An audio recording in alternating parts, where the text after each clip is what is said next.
L'histoire s'écrira pas toute seule. Et si c'est toujours et encore les vainqueurs qui l'écrivent, c'est peut-être que... ils ont toujours été nos nègres. Pour ma part, je suis mon propre nègre. Je suis mon propre nègre. Je suis mon propre nègre. Tant qu'il y aura des tantines pour chuchoter à leurs filles qu'elles ont meilleur temps d'épouser un homme blanc, je suis mon propre nègre. Tant qu'il y aura des frères qui veulent pas d'une femme noire parce que ça me donnerait trop l'impression de coucher avec ma sœur, je suis mon propre nègre. Je suis mon propre nègre et je suis raciste. Je suis raciste. Je suis raciste. Parce que le monde entier est raciste.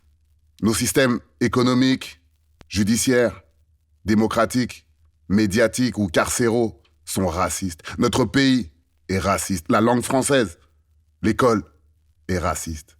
Nos systèmes d'aide humanitaire, d'aide au développement sont racistes. Toutes nos logiques sont racistes. Comment moi je pourrais ne pas l'être? Et si j'étais pas raciste, ça voudrait dire qu'il y a les racistes et il y a nous, les pas racistes. Ça voudrait dire quoi être pas raciste? Avoir vécu toute sa vie épargné des conséquences de cette hiérarchisation? Faudrait avoir vécu sur une autre planète depuis bien trop longtemps pour avoir rien intériorisé de cette histoire qu'on a en commun, de ce rapport à soi et à l'autre. D'une manière ou d'une autre, pas au même endroit, pas au même degré, mais je suis raciste, à un moment précis, sans faire exprès, sans le vouloir, sans le savoir. Malgré moi, je suis raciste. Et ceux qui s'empressent de scander publiquement qu'ils sont pas racistes, eux savent que l'admettre, c'est se marginaliser socialement ou se disqualifier médiatiquement. Et si plus personne s'en revendique, alors peut-être que le mot va finir par disparaître.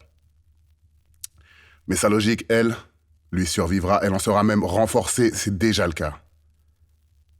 Et si je sais maintenant que je le suis aussi, même un peu, par défaut, peut-être que mon plus gros problème, c'est pas vraiment le raciste, l'individu.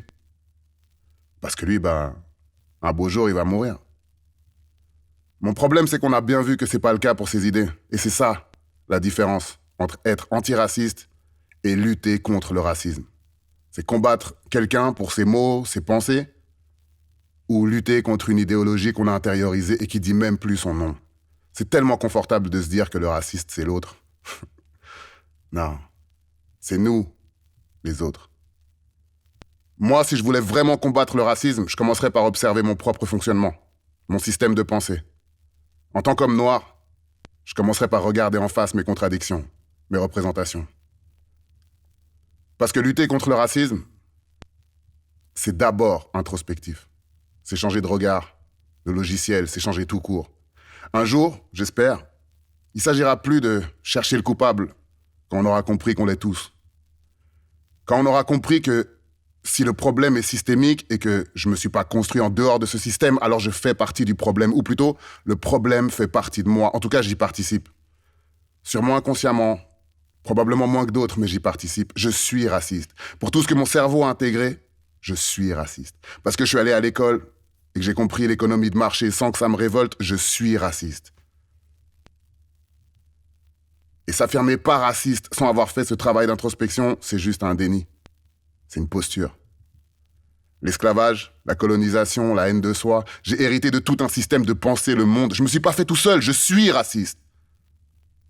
La bonne nouvelle, c'est que les plus forts jouissent uniquement du pouvoir qu'on leur donne. Nos inspirations, nos influences, nos leaders, nos héros. Et qui sont mes héros? Si mes héros s'inscrivent tous dans cette dichotomie du blanc contre le noir, j'ai peur de pas m'être assez intéressé à la vie et aux œuvres de nos artistes, de nos philosophes, de nos penseurs. Et si moi, je me suis pas assez intéressé à leur vie, qui va m'écouter quand je vais crier que Black Lives Matter? Je suis raciste. Si je me contente de baragouiner la langue de mes parents, mais que j'ai ni compris, ni rendu son importance au Kiswahili, je suis raciste. si je comprends pas l'urgence de lire Cher Anta Diop, que j'appelle encore Cheikh Anta Diop, ou si je m'obstine à appeler les natives des Indiens d'Amérique, je suis raciste. Dans cette chasse aux sorcières de lutte antiraciste, aussi cosmétique que vouée à l'échec, je nous propose de commencer par chasser les sorcières qui se cachent dans les recoins de nos pensées, dans certains de nos jugements réflexes. Chacun pour soi d'abord. Pour ensuite partager ce qu'on y a vu. Parce qu'une fois qu'on aura avancé sur le terrain de l'auto-affection, de la valorisation d'un héritage limité à la verticalité imposée par les sciences des autres, on n'aura plus à convaincre quiconque que la vie des Noirs compte. On n'ira plus se ridiculiser à faire des pléonasmes en précisant qu'on parle de racisme anti-noir. Il ne peut pas être autre chose. Ce concept entier a été créé pour et contre nous. Et si on décide de plus jouer le jeu, on va aussi devoir réinventer les règles.